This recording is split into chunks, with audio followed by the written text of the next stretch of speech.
What's up, everybody? Welcome in to another edition of the CanesInSight podcast here with D-Money. As always, excited to get back on the show, and we're celebrating a Sweet 16 berth, yet another one. It's Euphoria and the Gables, everybody. It was a great last couple wins. Obviously, a struggle against Drake Friday night, and then just pulling away from a really good Indiana team last night.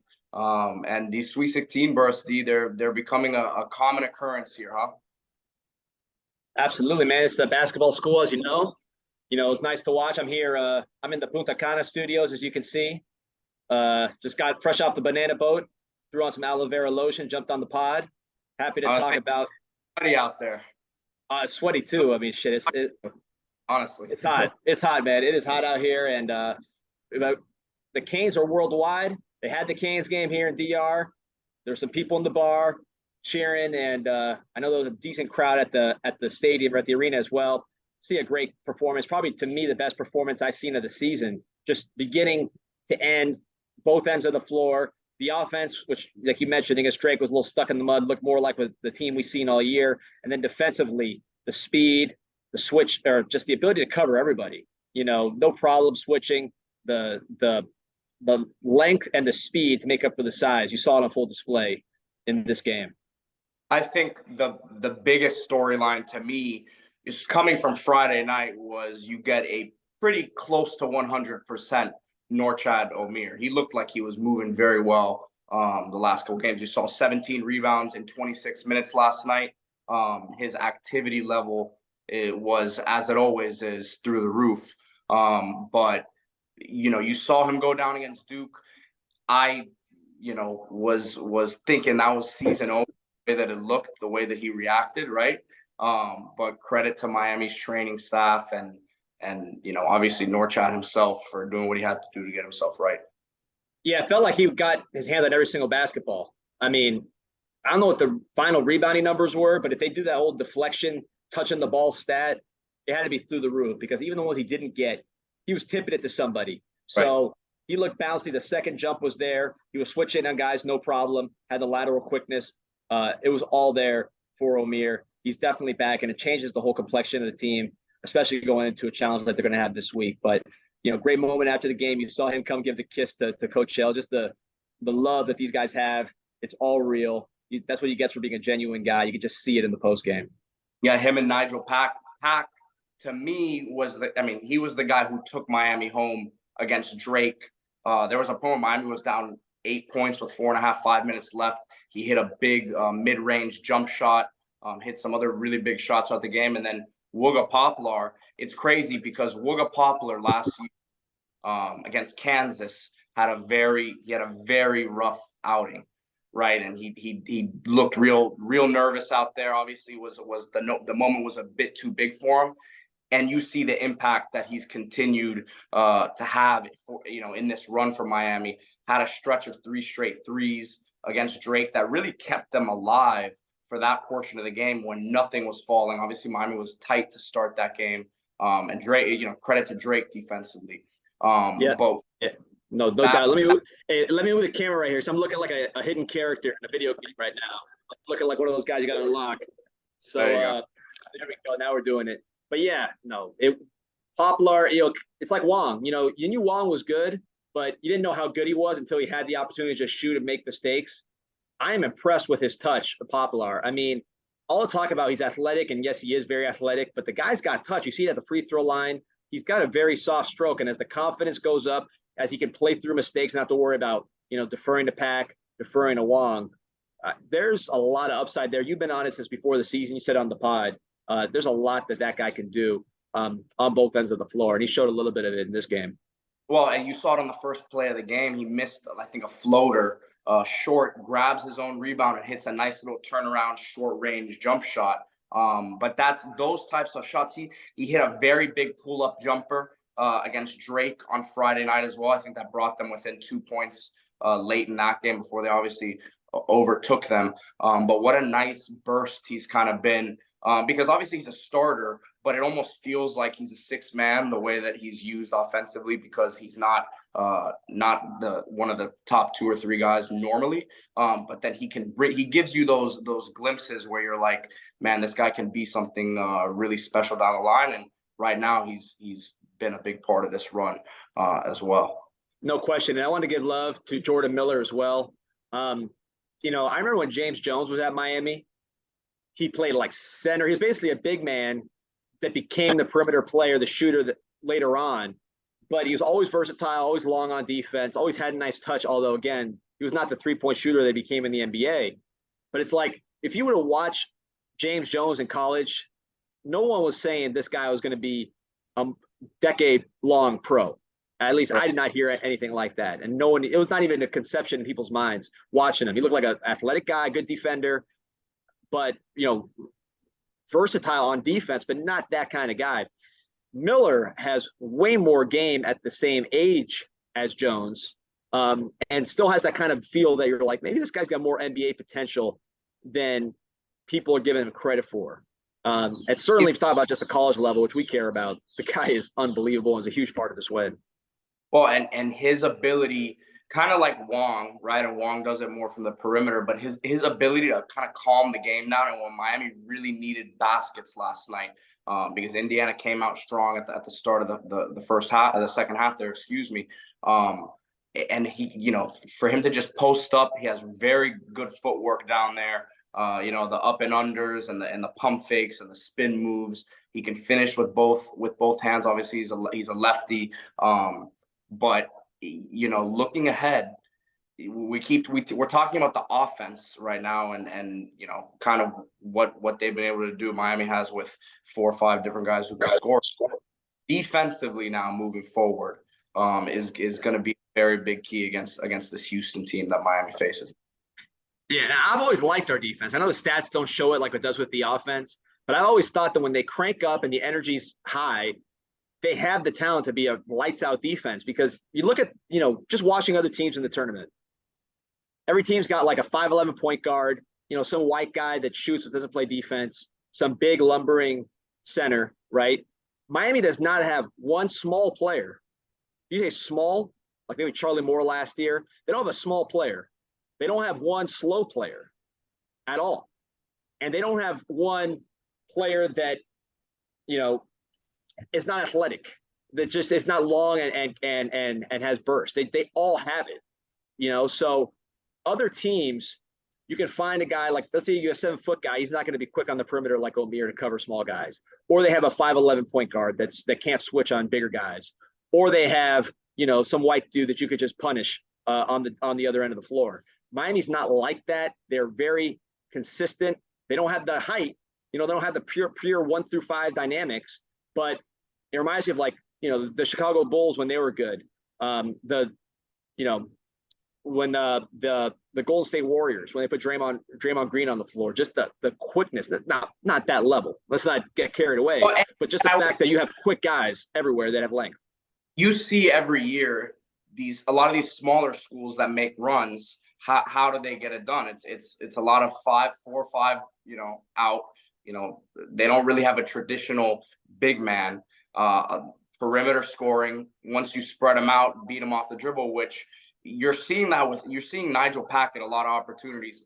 You know, beginning of the year, we didn't see him, you know, trying to get to the basket a lot, but because of his outside shooting, the defense is having to play way out on him, and we're spacing the floor, and you see what's happening, right? So, but at the end of the day, this Houston team, it's a different animal than what Miami's seeing. I do agree with you, but they look like they're a little bit bigger and a little bit more athletic. So how do you know, based on, I know you haven't necessarily watched a ton of Houston this year, but knowing what Miami's strengths are as a team, what do you see as the game plan, you know, to win that game?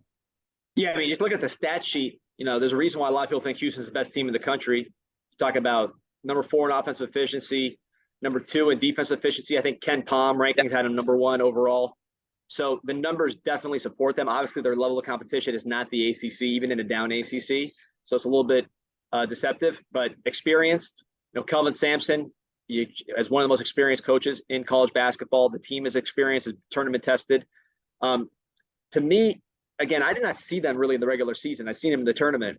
Their offense, from watching it, is not as dynamic as what the numbers indicate. Like when I look back at the numbers, I was surprised at how good they were just watching them in my limited experience in the tournament. I know Sasser's been hurt, so they're a little banged up in that respect. He played 30 minutes last game, though, so I would expect him, kind of like Omer, to be as close to 100% as they're going to be with those sort of injuries. But if Miami can just force that offense to be out of sync, because they're not running on all cylinders now. I look at their last 10 games. Their offense has been playing worse than it did at the beginning and the middle of the year.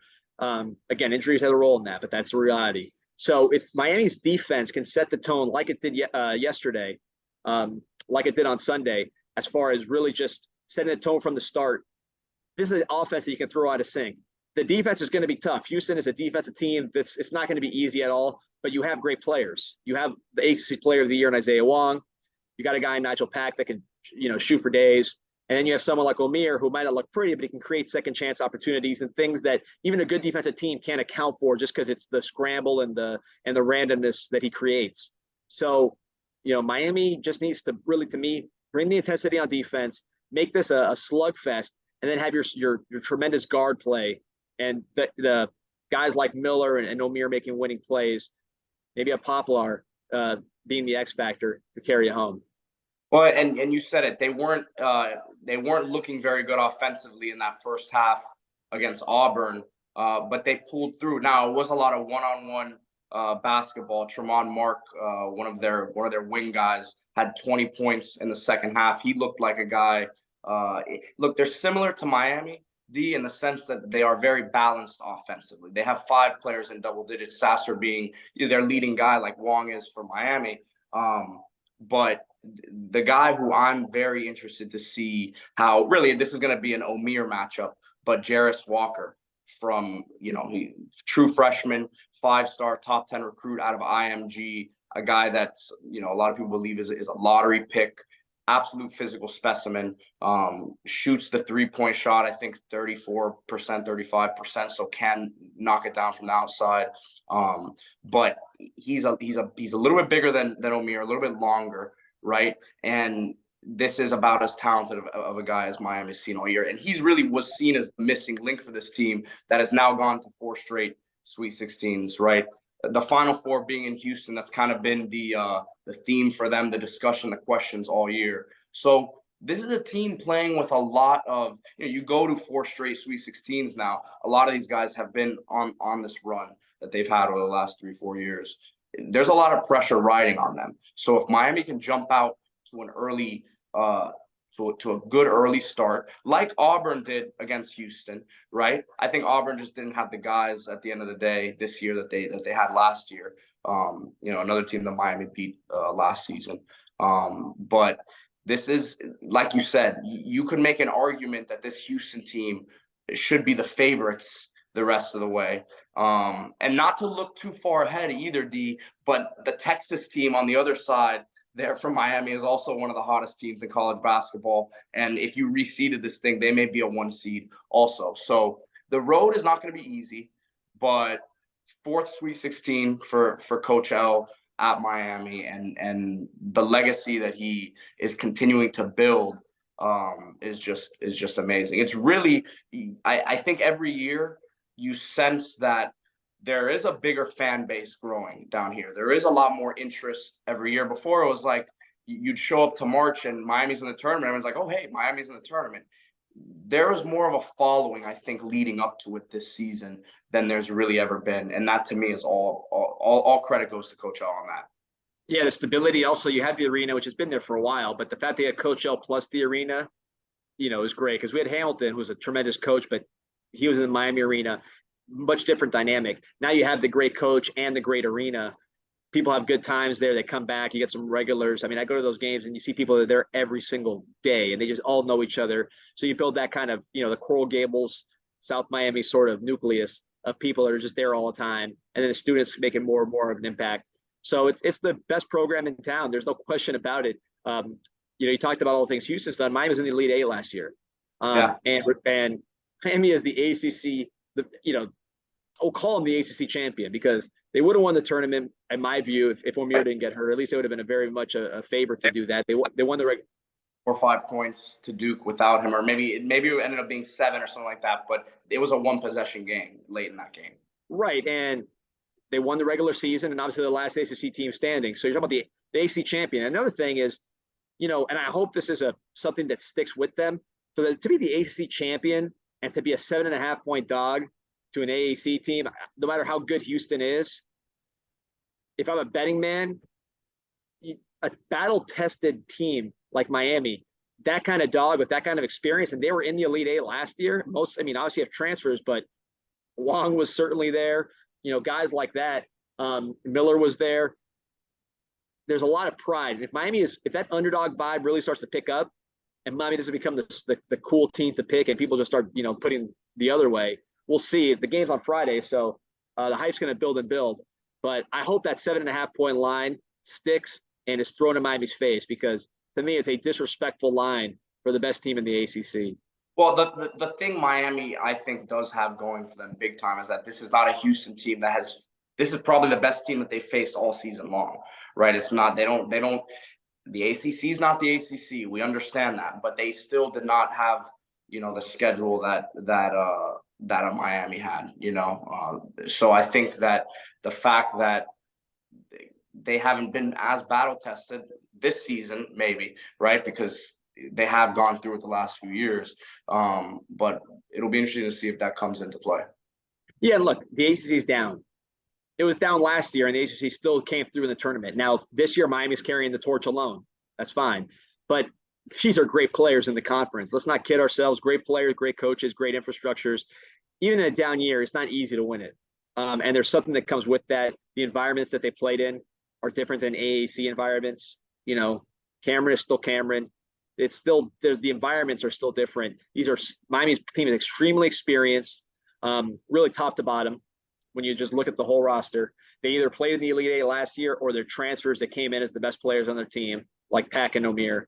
So, and we've pretty much talked about everyone else who's gotten minutes, but big contribution from Bensley Joseph last night. Hit a couple big 3-point shots. Awesome defender, awesome on-ball defender, really good ball handler. And then even Anthony Walker comes in and gives you some big minutes, had some nice entry passes, to backdoor cutters and things of that nature. And defensively gives you some big minutes with Omier out of there. How tall is Bentley Joseph, like officially? On paper, I don't know. Let me look that up real quick. Man, what are you gonna say?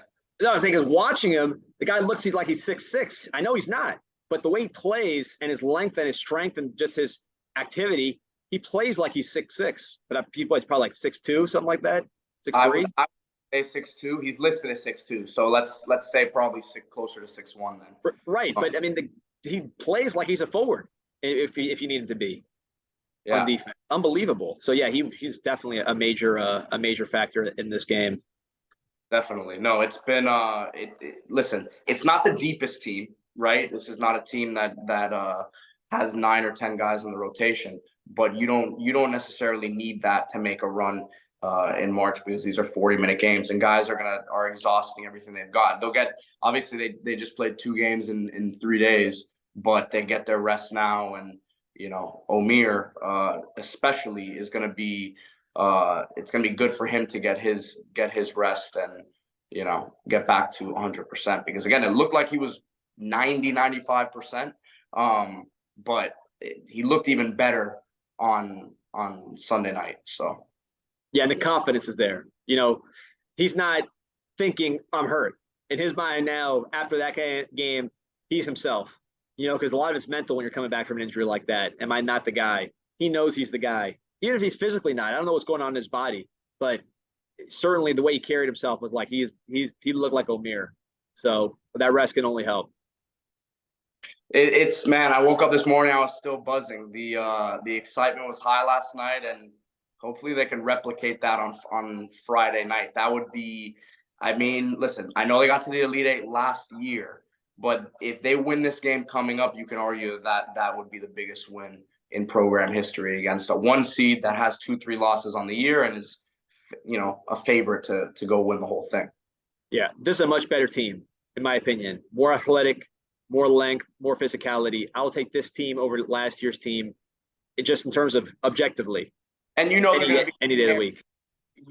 That which is the mark of a great coach at the end of the day, and why we are so lucky to have Coach L, right? Is that that team is going to be prepared for that game as well as they can be, ready for it. So I'm excited, man. To quote Joe Z after Miami won the ACC championship or ACC regular season championship against Pitt, from excellence to glory, baby. It's Euphoria in the Gables. We're gonna keep this thing moving, and Friday night it's gonna be electricity in the air. It's been glorious, man. You got also, right before the Canes game, you had USA beating the brakes off of Cuba in the World Baseball Classic in Miami. Hopefully it's like one of those, like when Clemson beat Al Golden by about 70 points. Showed Miami how stupid their leaders were. Maybe that's one of those deals. But that was a very satisfying blowout for the USA in the Classic. Dominicans were going crazy over here. I mean, they had it on every TV. And then the TV switched to Miami. I didn't have to tell them. That was the number one show in town. Once that game ended, boom, flipped to the Canes. Didn't have to say a word. So things are looking good right now. And football fans, don't worry. We got a ton of spring stuff, a ton of recruiting stuff. I promise you, you're going to get major deposits at the bank. This no Silicon Valley Bank. We're rolling, and it's going to be unloading here with spring and with recruiting after this big visit weekend coming up. So be ready for a lot of content on the football side as we carry through basketball, baseball. Plus, we got some big things coming, which I can't talk about now, but we've been working here in the silence, and there's some big things in the work, only getting bigger and better with CanesInSight. You see Pete with the shirt. We got some merch on the way too. So things are looking good here. Hopefully next time we get together, Miami is going to their first Final Four. That would be amazing. So, just thinking about the possibility already. This is you gotta love this opportunity to play in March. And for how many years did Miami not have the luxury of doing that? So everyone just enjoy this run. Yeah, and you're a day one fan, Pete. I mean, you've been hardcore. As day one as it could be for me, I was at the old well, it's not old, it's the same building, but the Convocation Center, to the Buck, to now, Watsco, Perry Clark, Frank Haith, Rob Height, Guillermo Diaz, Lance Hurdle, Jack McClinton, Anthony King. I mean, I still get excited about, from thinking about those years, which were not great years as it was. But, it's just great to see how far this program has come. No, absolutely. And it's funny. I saw a tweet that said Miami was supposed to save the ACC in football 20 years ago, whenever they came in, whenever that started getting in the works. Miami ended up saving the ACC in basketball this season, and hopefully take it all the way to the top and bring it back home. So what a story. They can do it. They can do it, man. They're this championship caliber team. I'm not saying they're the favorites or anything, but they got the ACC Player of the Year. They got shooting with Pack. They got experience galore. They got versatility with Miller. They got a unique college big man in Omier.